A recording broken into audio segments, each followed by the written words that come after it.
Happy Sunday. So there's a little bit of a delay, so let's wait about 1 minute so we can have more people sign in. Today we're going to be talking about fertilizing top and side dressing using water-soluble fertilizers and cucumber care. And I have just come in from outside. We had 3 days of rain. I have 6 videos to show for this class. And then a couple of things. I just sent a message in the community tab with the discount code for the month of June. Grow as we grow is looking good. We have 7 or 8 people that sent in videos. Everybody who sent in videos, they look good. I'm going to launch it not this Monday, but I'm going to change the date to Tuesdays. I'm sorry, to Thursdays at 12 o'clock. That's the same time that I do my public Q&A. It's also a better time, I think, to get more views to Grow as We Grow. And that's something I want to do too, because some of you are starting YouTube channels. So I'd like the group of people that come and watch it be a little bit bigger. And this way, if I can advertise it as coming Monday through Wednesday, Thursday we should get a bigger following. So Grow as We Grow, I forget what number it is, but it's ready to go. And if you have videos for next time, please get them into me by the 10th. And yes, if you've just sent in a video, you can send in another one. Just keep them about 3 to 5 minutes. So we'll get started in a minute. Anybody have quick questions that they want to throw out there before we get started? One thing too is a top dressing technically is putting 1 or 2 inches of rich soil on top of whatever, maybe your garden bed. Usually they mean it's more for lawns, and it's really putting compost and soil on top. So you're dressing the top of the soil, even your containers. Side dressing, technically more, is taking a fertilizer, scattering it down along the side or row of your vegetable plants. You give them nutrients.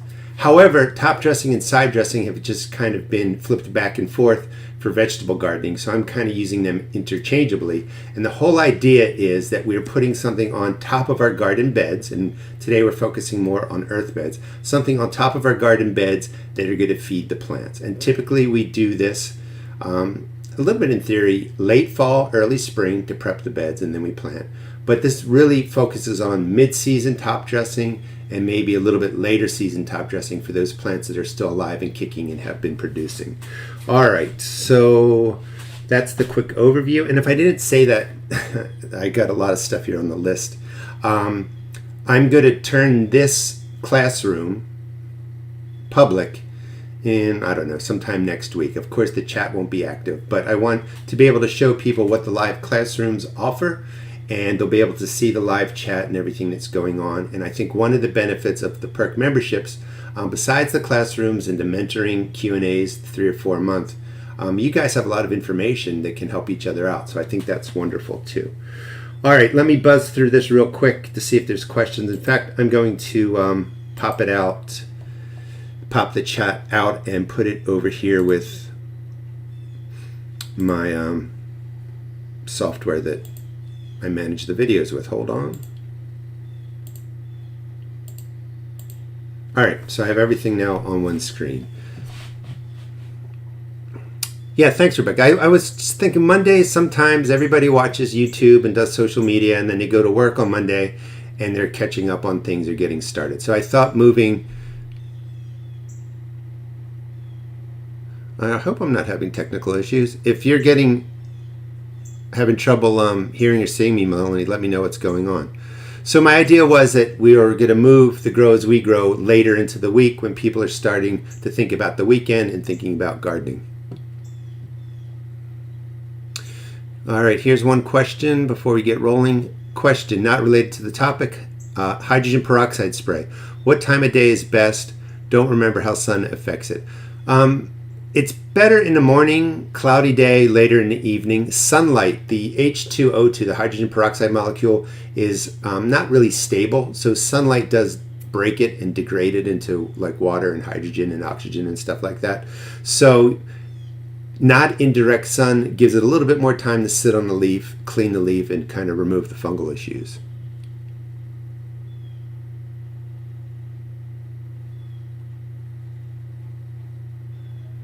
All right, so let's get started. I want to start with video 1 and just go over some of the basic things that we would be using for a top dressing or a side dressing. And remember, for gardening, it's really about adding additional nutrients in some form to your garden beds. This is my shed. I have all kinds of stuff in. All right, I'm going to start the video over now. This is my shed. I have all kinds of stuff in here. Some of it I use, some of it's for props. But for top and side dressing, we're going to have compost or organic matter. We're going to have chemical type, which is fine. This is from Epsom. It's a 5-10-5 process type chemical fertilizer, or you could use an organic granular. And we're basically going to be scattering it down. I'll be talking about that, show you an example. Water solubles, you have your standard Miracle Grow. You have organic types, Jobs, another type for Miracle Grow. You have Mere Acid, if you need something more for acidic type plants. You have Stay Green. It doesn't really matter what you buy, but you have the water soluble. This one is a 0-10-10, more phosphorus and potassium, and this is by Alaska brand, the one who makes fish emulsion that a lot of us use. Higher concentration of phosphorus, potassium. Select what you want, select what fits your budget, and I'm just going to show you, how to use it in a garden. This is not something you have to do every 2 weeks with a top dressing or a side dressing. You can do it in the beginning, in a planting hole, mid-season, around the plant, like I'll show you. Again, if the plants are really producing. But it really depends a lot on how much you've set up your soil. Soil that's really set up well, lots of compost. Maybe you do some stuff at the beginning when the plants are put in the ground, and then you're just adding compost later. But these are all the different products. It really doesn't matter what product you pick. The key point is you need a water soluble, something that's going to create fertilizer that's immediately available to your plants, and you're going to need an organic granular slow release for scattering it around the soil, and or compost. Now, first thing, if you're new to gardening or you're watching this in replay publicly, you don't need everything that you see on my shelves. You just need a water-soluble fertilizer. We'll be talking about that as part of today's class. And an organic granular fertilizer or chemical type granular fertilizer. They're just slow release. So you only really need 2 things. And then, maybe stuff for dealing with pests and diseases. But don't be overwhelmed with everything you saw there. A lot of that is for props, or I test things out, or I have this habit, if something is stupidly on sale, like 80% off, I just buy 5 of them, and sometimes I never use them or I give them away. So we have the basic setup for top dressing and for feeding our gardens mid-season. It's the same stuff we're using over and over. Let me show you, let me take questions first. Any questions on any of that before we get started? All right. So I was out in the garden and oh wait, we already answered that one quietly. That's good. All right, here's another one. My sunflowers are getting leaf spot. I've removed the bottom leaves. Will H2O2 be good? So it should be good. I mean, if you've used copper fungicide on sunflowers, or you used something on a plant and it's worked, sometimes I say stick with that if you know that it works. But hydrogen peroxide spray should work on helping manage leaf spot on sunflowers. And again, if you've not used it before, always test spray.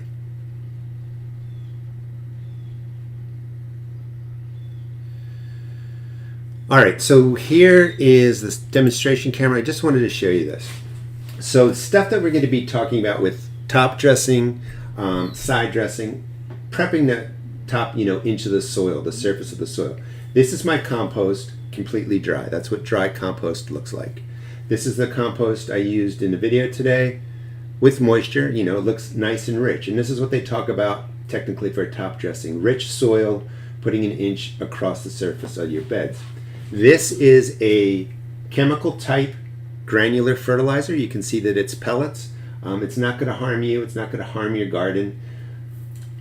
This is your organic granular fertilizer, slow release, and they're all pretty much the same. Like when you're going to buy these, you're going to see different NP and K numbers. I'll be talking about that. This is a 5-3-3, 5% nitrogen, 3% phosphorus, 3% potassium.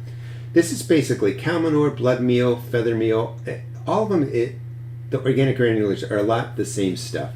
It's basically, a lot of dried chicken manure and animal parts. When it gets wet, it breaks down with microbes. It gives NP and K to your soil. This is not going to harm your soil. This is not going to really do much more in feeding your soil life and supporting soil life and supporting worms. Not organic, organic. Use whatever one you want. This is what you want. This is what creates wonderful soil life. Microbes love it. Earthworms love it. So when you're able to, try and get to more compost. And those are basically the main elements.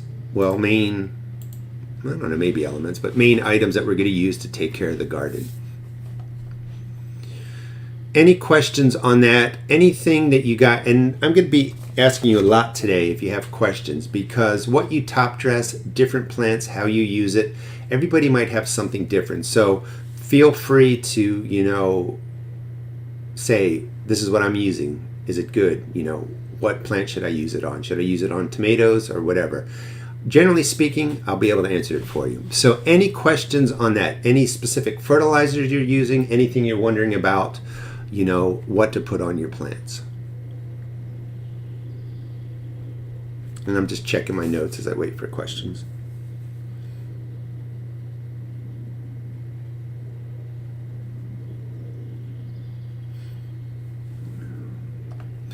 All right, so what we're doing is we're using a slow release fertilizer on the surface, or we're using water-soluble fertilizer. And I'm going to focus really on the top dressing. That would be using compost or manures or the organic granulars or the chemical granulars. And I'm just going to say granular from now on.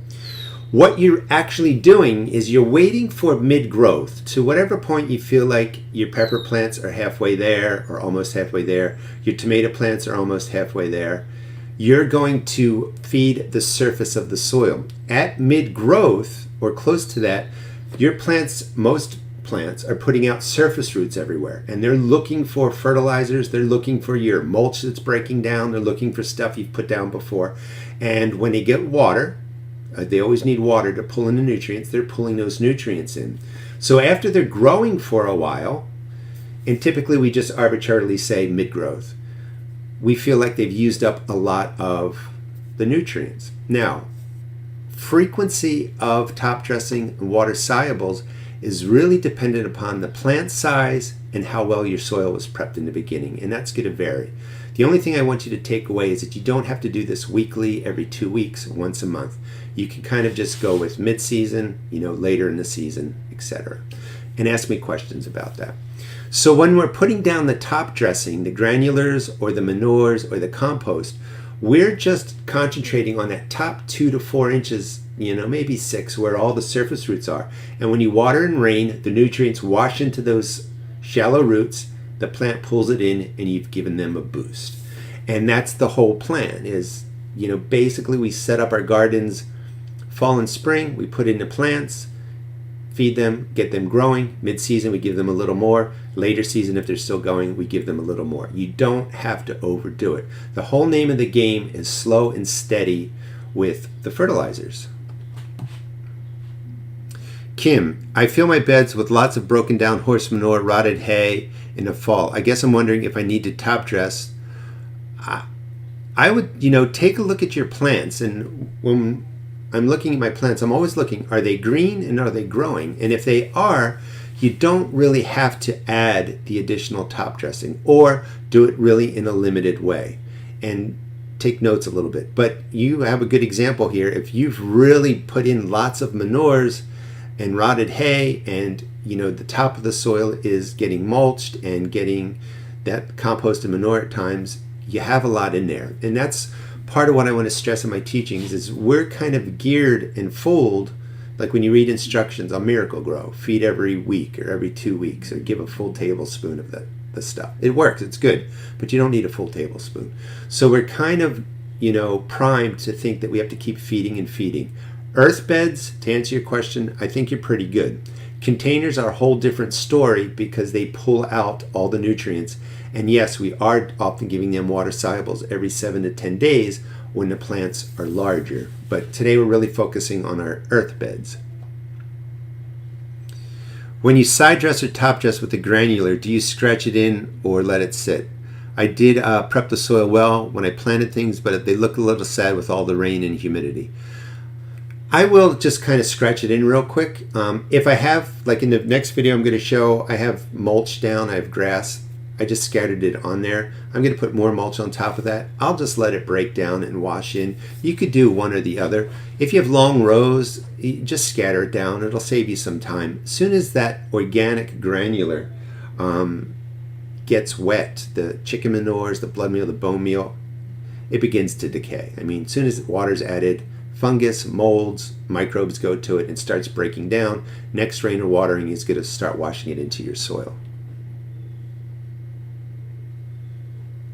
All right, let me show just a general kind of overview of like what a top dressing, how I do it, looks like. Oh, the other thing is when you look at fertilizers, you'll see some, let me just go back to here. Like this one is from Epsom, a great company, and this is a 5-10-5 fertilizer, 5% nitrogen, 10% phosphorus, 5% potassium, if I got that right. This is a organic, this is a 5-3-3. Now, that's by weight in the bag. So when you scatter this out, you're not necessarily making a 10% or 5%, 10%, 5% kind of level of nitrogen, phosphorus, and potassium in your soil. You're scattering it around, and it's well below a 1-1-1. And that's the hard thing, is that when you have these numbers on the bag, let me switch back to my main camera. When you have these numbers on the bag, sometimes it makes us think that we're scattering down 10% nitrogen and that's what's going to be on and around the plant. It's not. And I've spent weeks, months, and years trying to research when you scatter out these fertilizers, what is the actual percentage that's landing in and around the plant. I've also tried to figure it out when you do a scoop of water-soluble fertilizer that might be like a 24-8-12 NP and K. You put it in there. What are the actual percentage that's going and hitting the plant? And I haven't been able to find it, and maybe somebody knows. But the bottom line is that compost is well below a 1-1-1 NP and K. And you're pretty much using these fertilizers that you scatter down and pour on to mimic that. It's just a low percentage. So always be thinking about how you're putting it down and how much you're putting down. And I'll talk a little bit about that. With the idea being is you just need to represent NP and K a little bit. You don't need perfection when you're scattering it around because it's almost impossible to figure out what you're doing in a good way. Just give them fertilizer. Organic fertilizers in container gardening. If you over fertilize because it's slow release, it won't correct. So I mean, you could really overdo it, it'd be a problem. But if you overdo the slow release organic granulars, they have to break down with microbes and stuff like that. So it's not going to really harm your plants. And you'd have to put in a ton to really harm them. All right, so second video, here's the quick example. We're just using this bed as an example. The melons just went in yesterday. Of course, they're not big enough yet for a real top dressing. Organic granular, this is a 5-3-3, doesn't really matter. All the organic granulars are very, very similar, so don't over worry about that. If it was the 5-10-5, the chemical type that I showed you, instead of taking a big handful and scattering it, I might go with half as much. You don't have to worry that much. So if these melons were bigger to size and I'm doing a true kind of top dressing, side dressing is the same thing. It would just be a little bit different with respect to, you know, maybe where you're placing it a little bit. Maybe you're growing in rows, but you're just scattering the fertilizer around. You could throw some in the middle. When it rains, this is going to wash into the top couple of inches. The surface roots are going to really absorb it, and that's all you're really doing. So at planting, we set up the area under the plant, root system, all that. Mid-growth, this would just be a quick top dressing. You could do it more heavily. If you felt like this was a really heavy feeder, this is more of a side dressing. You're just putting a whole lot right along the side. Maybe then put your mulch on top of here. It stays damp, microbes break it up, goes into the root zone. After this Well, melons aren't the best example because they're going to produce a set of melons and then you're going to harvest them. But maybe say for like cucumbers or tomatoes, you do this mid-season, they produce a whole lot, you come back and you do this again. Frequency, I mean, some people do this every month. I found you don't really need to do that if you've set your soil up. So I like setting it up at planting, mixed into the earth, around mid-growth, and again one more time when they're really producing. This is just the basic way to do the dressing with organic granular fertilizer.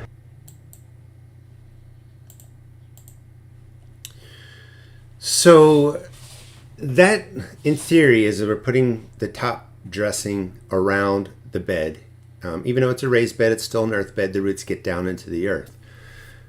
1 or 2 inches of compost is the technical idea of top dressing, that you're just adding rich organic matter. But again, we can switch back and forth. That's all I really do. And just because that's a 5-3-3 NP and K, that doesn't mean each kind of quadrant or area in that bed has 5% nitrogen. It's being scattered all over the place. We're just adding in a slow and low, steady amount of NP and K, and other stuff too. All right, Rebecca, I notice your melons are pretty close together. What type are they? Do they need more space? So I just did a video on it. Those are sugar baby. So they're smaller, dwarf or bush variety, whatever you want to call it. They're going to be 4 to 6 foot vines, and they will be thinned down to 3. So in a bed that size, I'm growing about 3 of them.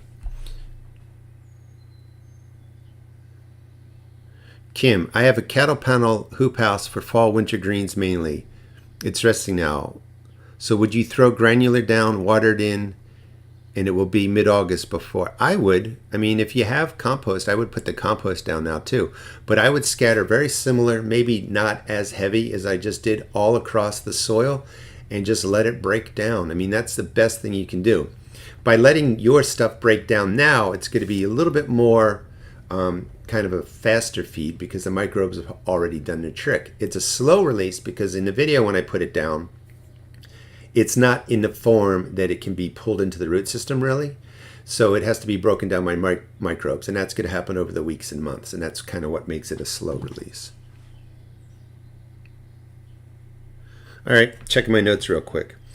So this is the thing, and this is why it's, let me know if you have questions. The frequency is really based on how well your beds have been set up, how much compost you're able to use. And I like doing these videos because not everybody can have lots of compost and they're not able to use lots of compost. So just to say, put down a lot of compost in the fall, in the spring, and once in the middle of the season, yeah, that works, but it doesn't. Everybody can't do that. So you're always using a combination when you can of compost and manures, the organic granulars, and the water solubles. You just don't have to do it weekly or monthly for your earth beds. So setting up how frequently you want to do it's up to you. Maybe you want to do it monthly. You just wouldn't need to do it as much, meaning a little bit less of the water soluble going down, a smaller handful of organic granular. And some people feel that benefits their gardens because it's a more lower and slower release of nutrients the plants need. It's really up to you. There's 1,000 ways to do it, but this is the general idea for using these things. So let's go to the next video. This is basically how I top dress my plants, my tomato plants. Tomatoes here I'm are going to getting hold this for a second and just talk. Whoop, tomatoes pause. here are so this would be an example. These aren't quite to mid-growth, but they're close enough that maybe you want to give them a water soluble, do the top dressing, but you're really looking at your plants. Like these are really green, they're really healthy, so I could wait longer. But this is how I would do it, and you can do a variation of getting this. to size, and Let me start it from the beginning. There we go. tomatoes here are getting to size, and they're, it's up to you. It's your judgment, really. Tomatoes are producing, flowers are there. You could do the side dressing. There's no exact time. So right in here, between the two plants, a handful of the fertilizer is perfectly fine. It's already on mulch. I would probably put more mulch on there. and let it go. You just don't want to pile it in around the stem. You're just scattering it out and about. And then I would do another one right in between there. Let's just do that while I'm here. And you can really walk away. It's a good idea to water it in. If you're not getting rain regularly, maybe soak the top down. This is going to be a slow release, and that's really what the organic granulars are. Compost is a combination of slow release and fast release because it already has elements broken down into there for your plants. And let me just show you what that looks like too in this video. Compost is the best stuff. It's what nature does. It's well below a 111 NP and K, meaning it doesn't have the high numbers like you saw the 5-10-5, the 5-3-3. And when you scatter that out into the garden, the ratios are different and it gets confusing. I don't even worry about that. That's why I just show you, I just sprinkle it down and let nature do its thing. With compost, all you're really thinking about is getting a good inch down or a nice pile around the base of the plant, not right at the stem, but around where the root systems are, the shallower roots. They will actually grow into this. Rain will come, you'll water, you'll wash nutrients down, but having a low, steady supply of NP and K, like in compost, is all your garden really needs. So I'll just take the big shovelful over there. Let's use this space as an example, and you could throw down some organic granular, maybe not as much as I just showed you, but maybe you want to throw some in there. It really depends on how good your soil is, what you're growing, etc. You can't really overdo the fertilizer, but let's just say we put down a little bit of organic granular. That's the compost, and I'm just going in maybe half an inch, breaking it up, and it's just going to sit there. That will feed the plant. It's going to be great stuff. It'll help break down the mulch that's already down there, and the tomato plants are going to do really well. And again, you can do this, you know, after a big production. Maybe you've taken off 15, 20 tomato plants.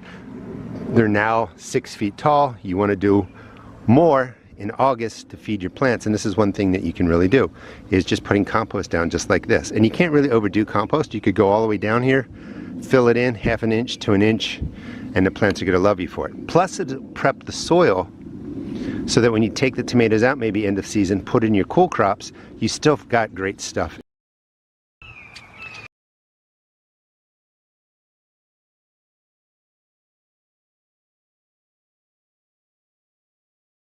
Caught it? So that video ended.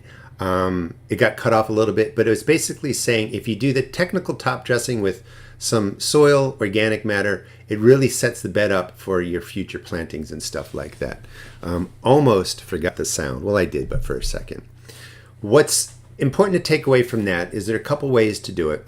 If you are putting down manures or composts or combinations of soil, notice that I covered over my mulch, which is fine to do. That'll get moist, that'll break down, the worms will eat it.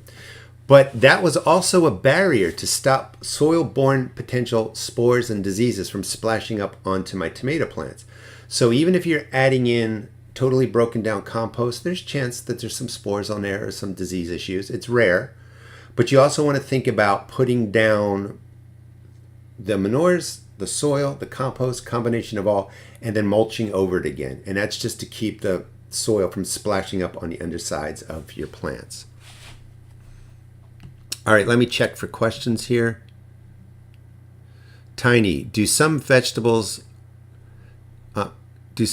seem to need an actual compost more like black cow, or will leaf compost work just as well for every fruit and vegetable? Are black cow and leaf grow interchangeable? Generally speaking, they are interchangeable.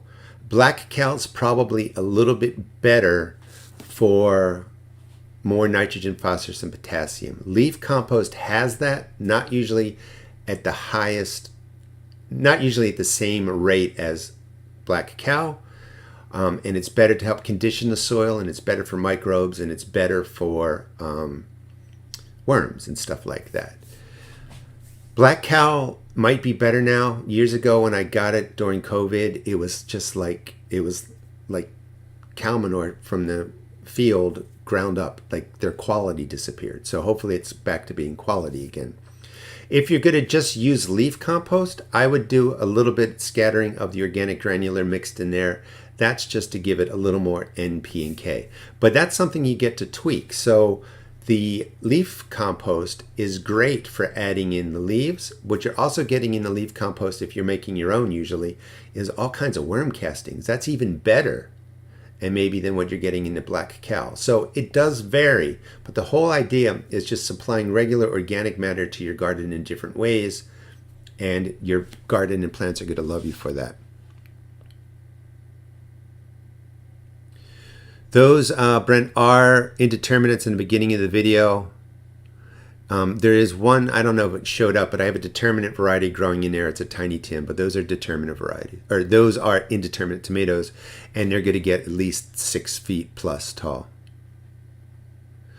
Victoria, with that top dressing, how close time-wise would you add water-soluble fertilizer with container plantings in the green stalk? I'm adding water-soluble once a week in small doses. So in a green stalk, and those are towers, and it's more like containers, small doses once a week is pretty good. The whole idea is when your plants are smaller, they don't need as much.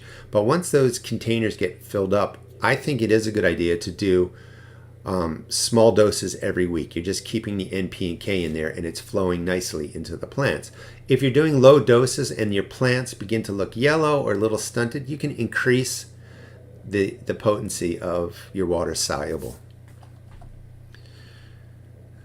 Top dressings in the earth, like I might do a like if I'm doing my true, tomatoes are at 4 feet. They are starting to turn color. I'm giving them my top dressing.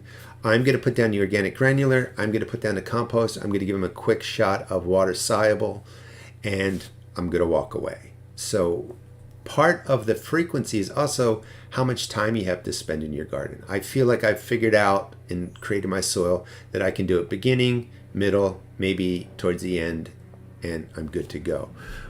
But keep an eye on it too. It's not so much the order and how much you give them. It's like if your plants are looking good and they're green and they're growing, you're doing something right. So you can just kind of change up your routine. Maybe you cut back a little bit, see if you can save some money or save some work. Maybe you do more at one point and you layer in the manures, the organic granular, the water soluble, and then you're done for a month or two. I know, I mean, it's a hard question to answer because all of our gardens are different. Plant size, soil, prep, and all that kind of stuff. I have some sunken containers like you have in your garden. The tomatoes growing in there don't look so great. I put in Neptune's Harvest on them 10 days ago, but they are still punky. So I don't use Neptune's. I like to have, you saw some of the water solubles. If you don't like Miracle Grow, don't use it. You can get Stay Green. I like to use the chemical water solubles for plants that are persistently punky and staying small. One dosing of the chemical, water soluble chemical, covers everything. Scientists are brilliant in being able to give that water soluble chemical fertilizer everything your plants need. It is not going to kill your soil life. It's not going to do any of that damage. If you used it 24/7, yeah, you're going to have problems. But for problematic plants, especially if you already tried the Neptunes, I would hit it with something like that. If you don't want to use the chemicals at all, I respect that. Hit it again, maybe with a stronger dose of Neptunes, or hit it however it says to use it, and do it again in 7 days. It might just be they're trying to get used to going. The root systems aren't set up or something. You can't really overdo it, but I like to use a combination of things. I always say I'm like 90-95% organic. Angela, I have straw down as mulch. Would I just put compost on top of that? I would just put it right on top of the straw. If you can't replace it and cover the compost with other straw, maybe move it out of the way again for that splash barrier that I was talking about. Yeah, I got a burn on my hand for sure from doing a cooking video. Well, I don't know if you saw it on my hand or you're talking about something in the chat, but I did have a good blister right on my hand. One more question. In your opinion, what are the heaviest feeds in a common garden? I'm trying to pay attention to everything, but I know all plants are not the same. So I think tomatoes, cucumbers, squash, zucchini, your summer squash, winter squash like butternuts, acorn, and potatoes. And those are the ones I tend to do more with an extra kind of mid-season top dressing and stuff like that. Peppers a little bit, but I find that if I set up the soil, give them everything they want in the beginning, they do a lot of leafy green stuff, and then I leave them alone and they go. You'll see in this video that I do give them a water soluble, but I'm actually giving them the more bloom. Pumpkins, watermelon, cantaloupe too, I would put into that list. Anything that's kind of producing lots of fruit and big fruit, or down deep in the earth like potatoes. All right, let me just check to see where I am here. Throw out any more questions if you have them. And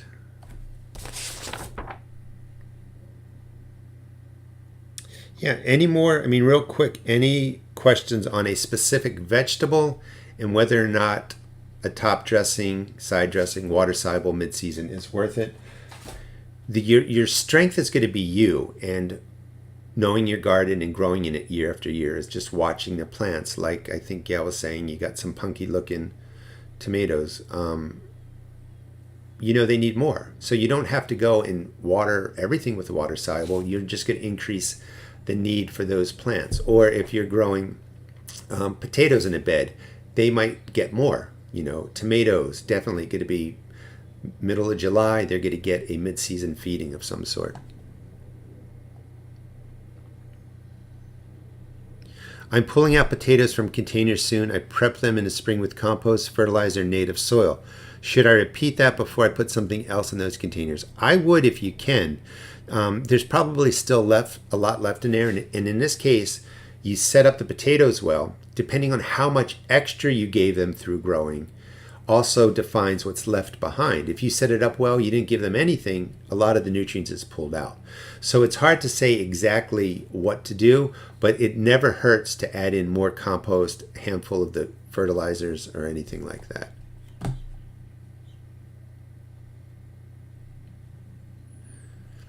Yeah, so Kim, that's a good question too. And when we see the cucumber video that I'm going to do, it's a bushy cucumber plant everywhere. And it'd be really a pain to get in there and put down manures and do top dressing by hand. So it just gets water soluble. That's perfectly fine to do. All right, so let me figure out, you're going to see some different videos pop up because I lost track here. I just want to get the right video up. All right, tomatoes here are getting to size. All right, a water-soluble fertilizer. All right, so now we're going to kind of move into the water-soluble fertilizers, and this would be a good place too to ask questions about the water-soluble fertilizer you're using, talking about the level of NP and K in there, or any questions you really have. So you'll see a little bit of how I use it in here. So let me play that video. Now, water-soluble fertilizers can be pretty potent. So I'm actually using more bloom today. That's a 0-10-10. I don't typically use it, but I really don't need more nitrogen and stuff in here for the examples that I'm showing you. So I'm using more bloom. Just follow the instructions. So your organic types, AgroThrive, fish emulsion, all well below a 5.55 NP and K, and just follow the instructions. If you're using something like Miracle Grow or the chemical types, they are just jacked up with nitrogen. They're usually like a 24, 8, 12 or something like that. Use them at half strength, even quarter strength. Your plants just don't need a ton of nitrogen at the mid-season, later season point, because you're not trying to grow leaves. You're just giving them enough nutrients to keep producing. So these are ghost peppers, and I wanted to show you 2-gallon container. It doesn't matter if you wet the leaves, but I'm just giving them a quick soak. Quantity wise is what people mostly have difficulty with, and just that quick, these have gotten a boost with a water soluble, and say these are close to mid-season. I'd be looking for a little bit more flowering, but that'll be soon. If I wanted to put in some organic granular, I just sprinkle it around the outside, top dressing, side dressing, whatever you want to call it, or I would put in an inch of compost. You can do all of these. You just don't need to do this every week or every month. Let's walk down here like we have cabbage. It's going to be beautiful. That'll be in up and coming garden ramblings. So right in here, I have tomato plants, and actually the top of that one got chewed off. So maybe I do want more nitrogen in that case. However, for the point, top dressing, scatter right down the middle. That's more like a side dressing. It's going to be right down the row to the sides of the plants, or you could scatter it however you want. Same thing, compost would go down on there. For a water-soluble feeding, I would do something at the base, something like that. And then I also want to water out here with the water-soluble. Something like that, because you want the nutrients to be spread across the whole planting area of your plants. And that's the point that I wanted to stress, because there's a lot of surface roots around there, and when it rains or you water, you want the nutrients soaking into the entire root systems of the plants. And that's basically how I use manures, organic granulars, or water soluble, something like that. Now, there is no set way. Just want to stress, we are growing in beds, so the frequency doesn't have to be as often if you know, versus or compared to whatever I'm trying to say, if you were growing in containers. I'll be doing a class on that, and I have videos on that. So this is all really about growing in beds where you have that steady supply of N, P, and K and other nutrients.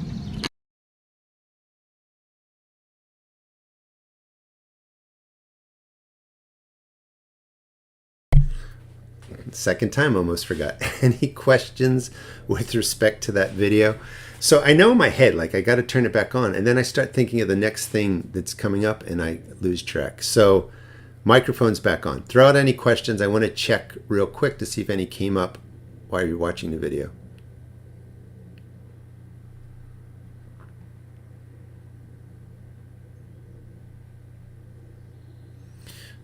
In your opinion, heaviest feeders, we got that one. Rebecca, I am pulling out potatoes from containers soon. We did that one. Kim, do you, what, yep. So I do water-soluble potatoes. And I just do it mid-growth, really. I really prep the beds for my potatoes. Extra potassium, extra phosphorus, lots of organic granular. I still have squash planted too close together. If I bury the stems away from each other, similar to the way you did with one tomato plant, will that keep me from... It could. So being close together doesn't mean you're not going to grow. It means you're just going to have lots of dense growth for pests and disease. So if you can manage that, that's fine. If you keep them watered, they're probably going to be okay, as long as they're, I'm assuming you're talking in your earth bed. But if you let them grow away and they're vining type, you can cover over the stem, they will root into there, and that will help them out.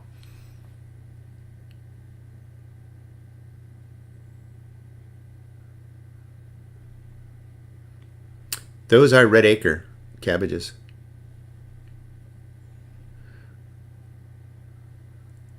All right. Okay. So any other questions, that would be okay too. Now, in that tomato bed, what you notice is that the soil level is coming up pretty much to the edge. So if I kept adding in 2 inches of compost, you can at some point kind of overflow your bed. So maybe you just want to use the organic granular fertilizers or the, granular type fertilizers. Most important thing is that you're doing these side dressings, top dressings, water-soluble feedings, and you're really getting in, I want to stress again, that top 2, 4, 6 inches of surface roots. So make sure that you're spreading out whatever you're putting down across the surface. More nutrients get to the plants because it's hitting all the roots. When it rains, they pull it in, and it really helps for better growth. Moisture is number one. They can't pull in the fertilizer without moisture, but you want to cover the whole surface area. I think that being said, let me just think real quick.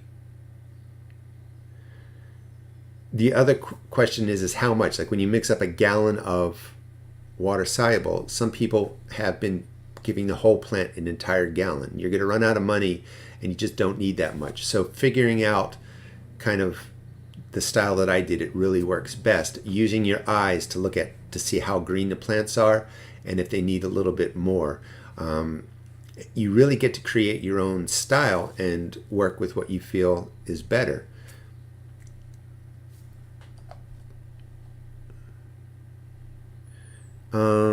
So Tiny, I don't know if you were on when I was talking. So the grow as we grow for this time is done. But I am still taking questions, so I'm taking questions and videos for the next round. So just send that to me for the 10th. Well, by the 10th of July, send me your new questions and your new videos.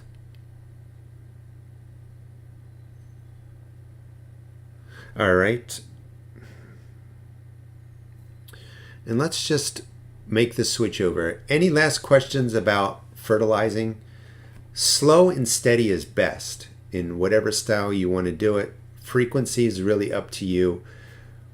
I probably would maybe want to end this with, if your plants look good and they're growing, you don't need to give them more. You know, that's when you can kind of space it out to planting mid-season, after they've been producing heavily towards the end of the season, and they're going to be okay. So now I want to move over to cucumber care. I think we're 45 minutes in. I'm trying, I mean, I don't mind going past 60 minutes, but the goal was to try and keep the 60 minutes for all of your schedules and stuff like that. Okay, here's some questions. One,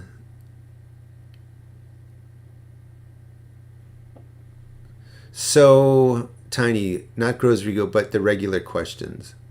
The video questions, I'm in the process of moving, instead of doing a separate video question series and doing Grow as We Grow, I'm moving the video questions into Grow as We Grow. So the Grow as We Grow is kind of developing as an idea. So it's video tours, and within Grow as We Grow can just be a question. You don't need to do a tour of your garden. It could be any question, if that answers your question. So do you make sure the containers are earth-bred, is water well, then feed with the soluble? You'll see when I do the cucumber video, it doesn't matter the order. So I like to put down the water soluble first and then water, and that will kind of move the water soluble deeper into the soil. Angela, I converted my garden, a 12 by 15 deck, to green stalk towers. Stake recommendation, eggplants, cukes, and determinate tomatoes need help. I planted bush beans to fix nitrogen for the tomatoes. They died. So let me just think. A couple of things is that I'm not sure what happened with the beans, but if you felt like you've set up your soil pretty good, you know, stick with a water soluble, you know, lower dosage, lower than in mix it says, and just more frequent regular waterings. That works best for towers and stuff like that. I use 3-foot bamboo stakes, and the eggplant are going to get really big, so you may want to prune them. So some of your eggplant you're going to need to prune back, and I use bamboo stakes. Greenstalk does sell staking systems for it. I also put them down at the bottom so that I just put in a 3-foot stake right into the base of the pocket, and then I tie my eggplant to that, or pepper plant to that, or determinate variety tomato to that. Cucumbers should be on the bottom. They can also get pruned. I'll be talking about that stuff in future videos, but you can let your cucumbers get to a certain size, and then you cut them, and then you kind of manage the size of them. But you might just be kind of getting used to the conversion, getting used to the water frequency, and just take notes. And, you know, maybe you have a rough year this year, but you'll be able to figure it out, especially with where you place those different crops. Like cucumbers are best at the bottom because they can sprawl out onto the deck. If you put them up too high, then you drape down over your other plants and shade them out. Can you over-fertilize strawberries? Some of mine are coming out tart and mushy. I've read it's from over-fertilizing. Is there a way to fix that? I mean, the question would be is, how much did you really feed them? And the answer is it's pretty hard to do that. It could be. I mean, the best way to figure out things is to experiment. You know, fertilize how you're fertilizing half the crop, leave the other crop alone, or do less and see if it matters. You know, that's not going to really help you too much for now. You can't fix it. I mean, if you feel like they were over-fertilized, they're already on their way to producing. So I would stop fertilizing them. If they look like they're growing, they're producing, let them go. And maybe they're not June bearings. You'll see what happens down the line with future strawberries if they're ever bearings.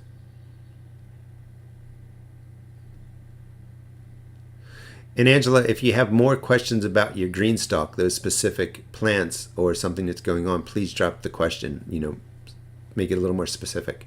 be glad to help you. All right, so cucumbers. I have cucumbers at different rates of growth, and I just want to give you the overview of how I manage them. So feel free, again, throw questions out there.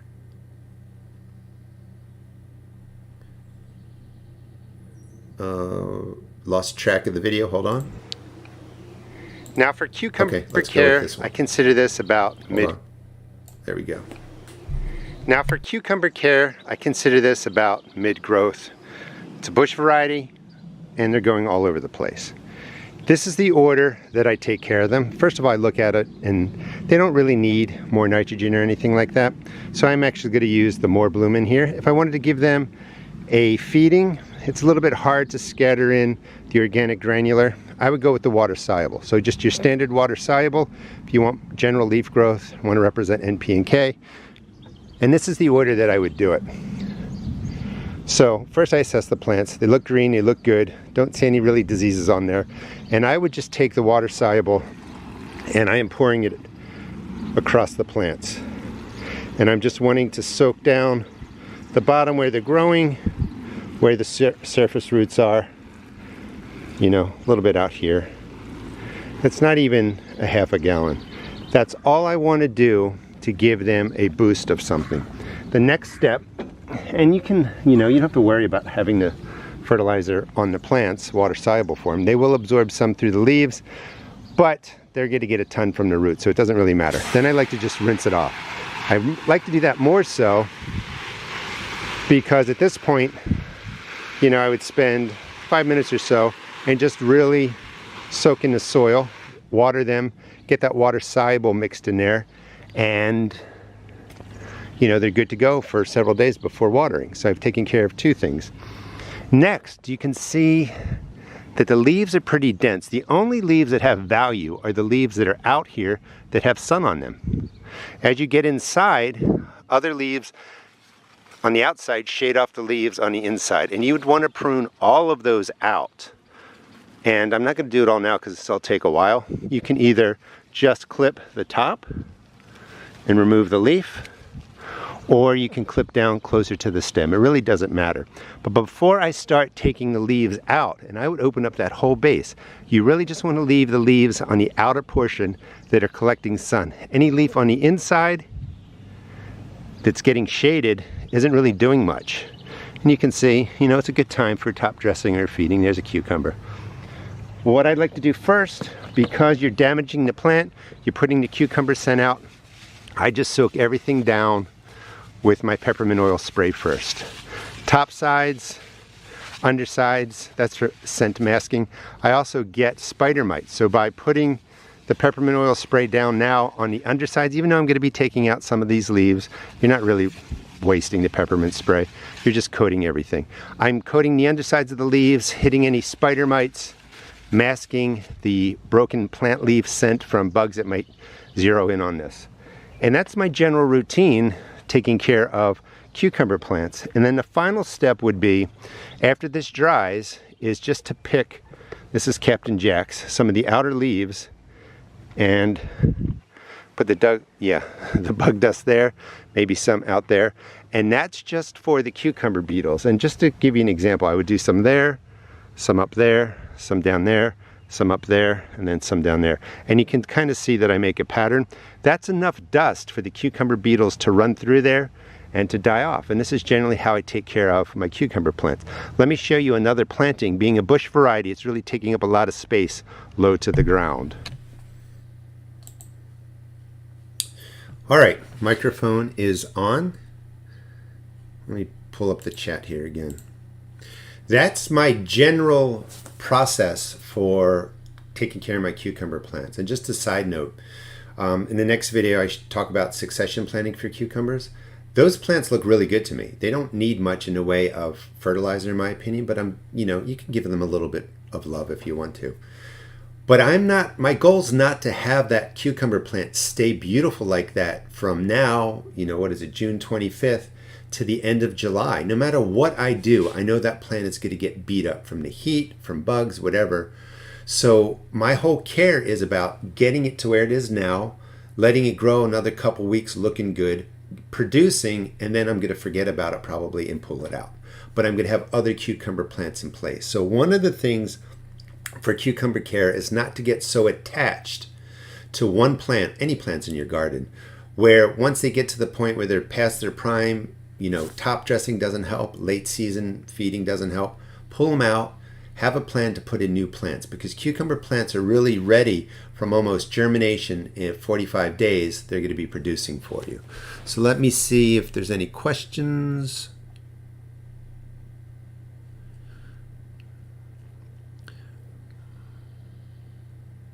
So, and I'm going to be doing more on the towers and container gardening because it's good questions. For towers, thought about watering needs and planted layers together that were heavy feeders with onions, chard. Oh, that's great.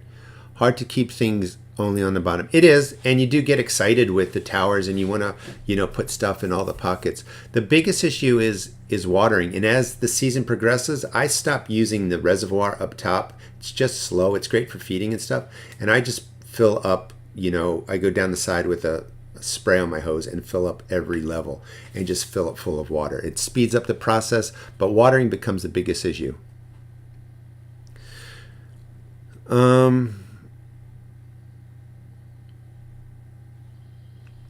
Trisha, if strawberry plants have a lot of leaves, should they be trimmed back? You don't really need to trim them back. I mean, you could if you don't have a lot of them, but I tend to let my strawberry plants go. Any plant, generally speaking, if there's a lot of outer leaves shading the inner leaves that aren't getting sun, you don't really need them there. Strawberry plants, I don't know for sure. But that's the thing that I wanted to stress, and I wrote on here, leaf is the key is leaf pruning. When you're growing squash and zucchini, maybe that answers the question, I think maybe it was Angela or Tiny Purple that have two squash plants growing together.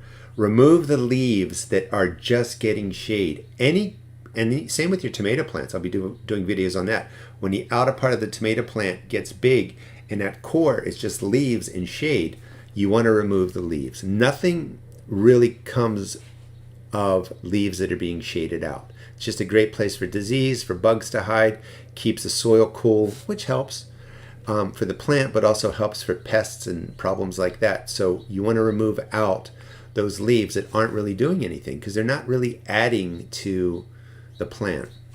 And you can, again, experiment, maybe remove some of the center leaves of a plant, see if it seems to do any better. If you're uncomfortable removing all of them, just remove some of the leaves, but it's a good way to manage your plants. Yeah, and Angela, for towers and containers, in my opinion, it's best to use water-soluble fertilizer. Use the castings, everything you have at setup at the beginning of the season when you can work it into the mix, into the pocket, get your plants in there. You just want to be careful too, is sometimes if you're putting in a handful of, say, organic granular into a pocket, it does concentrate and it can make it hard for a seedling to grow for whatever reason. It's just too concentrated. Rebecca, my determinate tomato plants, I don't really prune. I'll prune a little bit from the bottom just so that there's a little bit of a gap between the soil and the determinate tomato. So for the cucumbers, I mean, that's just my general plan. Is in that space, there's not a lot of room for me to put down organic granular or compost. So I just used a water-soluble fertilizer. Typically, I don't use a 0-10-10. Also, if you noticed, mixed in there, I have anise, dill, garlic, lavender. I am really trying to mix in the scented plants to see if they repel any problems. So even though the cucumber beetle always shows up, I am still using dust, but that's really kind of an intense planting of herbs and cucumbers and just seeing if it does anything with respect to pests. Corn is also a heavy feeder. I forgot to add that to my list.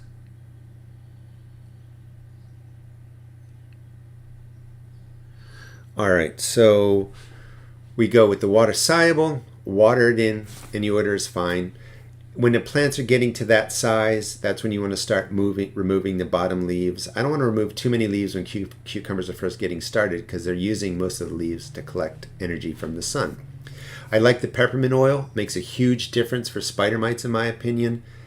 Cover everything up. And then when you remove the leaves, you can either pinch off the leaf, leave the stem, or you can just follow the stem down to the vine, cut it right there. It's not going to make much of a difference. It really just depends on what you want to do. I'll be doing a whole video on that down the line. That's going to be, an hour's project to take care of my cucumbers. All right, let's get to the next video. So those cucumbers are pretty densely planted. They're bush variety. I'm letting them trail around. Here is the video for my other cucumber plants. This is my other grouping of cucumber plants, and you can see actually a deer got in here and chewed the tops down of many of the cucumber plants, but they should be okay. Like a new side's coming out to grow right there. There's one right there. Top dressing. This is more like a side dressing. Right down the side, heavily put the organic granular, water it in. That's going to soak into the surface roots. That's going to benefit the cucumber plants. And I would again be looking at sunlight, sunlight, sunlight, sunlight inside of here. That leaf, this leaf, they can all be removed. The other strategy for cucumber plants is you saw the first ones, they were the first ones in the ground as transplants. These were seeded. And then let's go over to, we can walk right over here. Here's another round of cucumbers that I just seeded maybe, 10 days ago. So you keep the cucumbers going in the form of new seeds, and that will help them grow through the cycles of pests and diseases. So while the ones behind me kind of die off, these are just getting going. And in probably another 2 weeks or 3 weeks, I'll put down more cucumber seeds.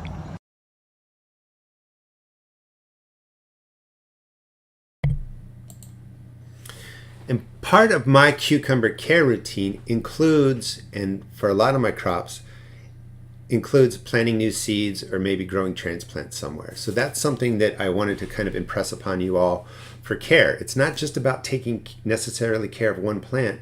It's taking care of the whole garden and that crop of plants with succession planting, or adding in additional plants. Again, the cucumbers, the zucchinis, all those really warm crops, viney crops, really germinate quickly, and they get to a point where they're producing pretty quickly. All right, any questions on that? Yeah, so I left my gate open, so that's what you get for leaving the gate open. And I also have the 2 does living in the woods that maybe you saw in the last Q&A that I was doing. They're living in the woods, and they come and eat what they want. And Angela, with respect to the towers, shade cloth, so Greenstalk does offer, I think, some sort of fabric cover for it. You can purchase that. Or I really, look for the square 8 foot, maybe it'd be like 8 foot by 8 foot or 12 feet by 12 feet. Anyway, I use 3 foot bamboo stakes when I'm trying to shade out my towers. And I just put them in, and then I drop the shade cloth over it, a clothespin to the shade cloth and bamboo post, and that holds it in place, and that provides shade, and it's real easy to take up and down. And I'll stay on a little bit longer too, Angela, if you have questions with that. Wanted to just ask any questions about the cucumbers. I found that I relaxed a lot more when I just realized cucumbers fade out, and then I just keep them rolling throughout the season. And the late August, early September cucumbers that are beginning to produce just do really, really well.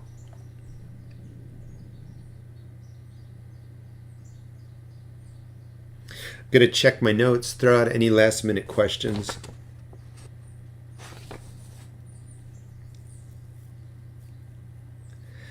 In the cucumber plants that I just showed you in that video, they're also mixed in with wild sage, which is a strong scented plant. Again, trying to use different plants to, help keep bad insects away.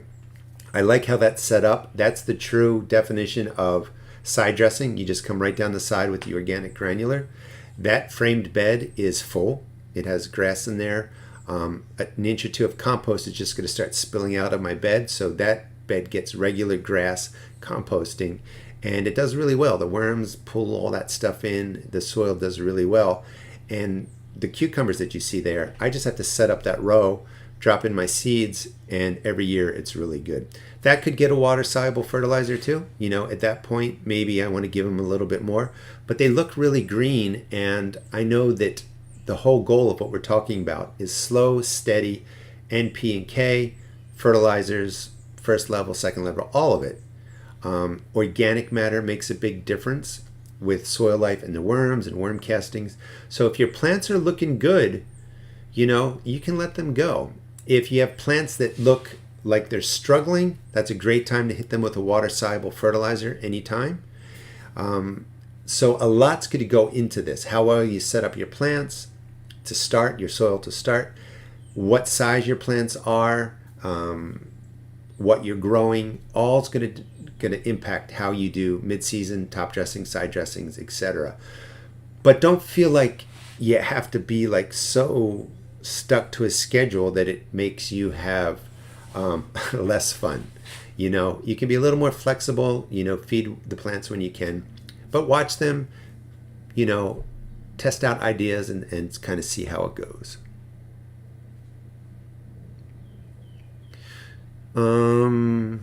Questions.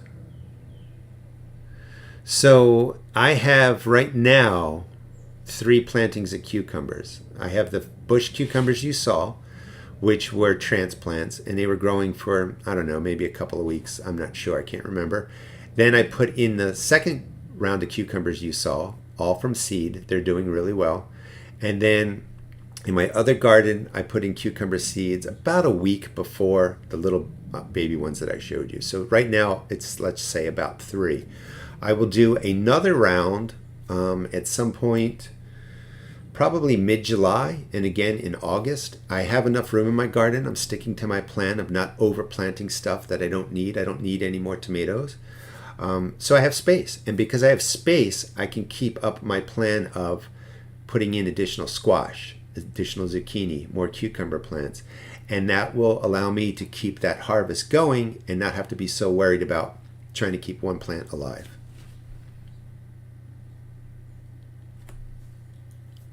The wild sage, I did start from seed. I'd have to look up the name again, but I'm pretty sure it's wild sage. And it just keeps reseeding and sticks around there. It's a wonderful perennial. But I would look up wild sage. Any of them works really well. And the bees love it. It's covered in honeybees.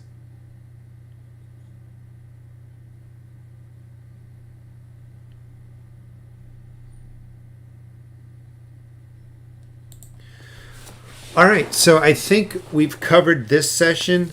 Again, when this goes public, if you're interested in perk memberships, you can go to my YouTube channel, hit the join button, and this is the tier 2 perk memberships. It's 2 live classrooms a month. You also get 4 or so mentoring Q&As where I'm on for about an hour and I just take questions and answer them for people. And there's other stuff mixed in. But I wanted to give people that haven't seen the perk memberships, the public followers, an opportunity to see, you know, how the class goes. Let's see. So today is the 25th. Grow as We Grow is going to come out this Thursday. Grow as We Grow videos and question submissions for the next round. Get them to me by July 10th to my email. And I will have the list of all the live events for July out hopefully by July 1st. All right, so we are officially done, and I'm going to stay on for a minute or two to field any questions that roll into here.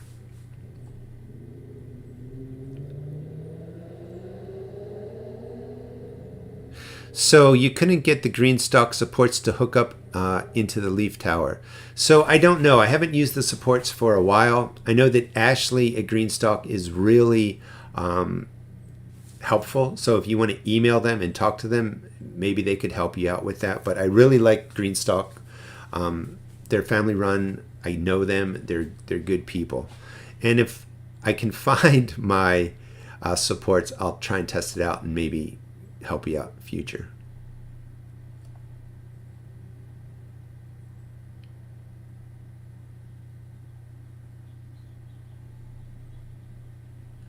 And also, if I didn't mention it last time, the Rusted Garden Red vertical tower is coming back, and it's going to be launched in this fall. And it's limited edition. I don't think we've launched it for 2 years, so I don't know how many they're going to make. The price is going to be the same price. There's no premium for it, but it will be limited, and it'll be coming out this fall. I will let you all know.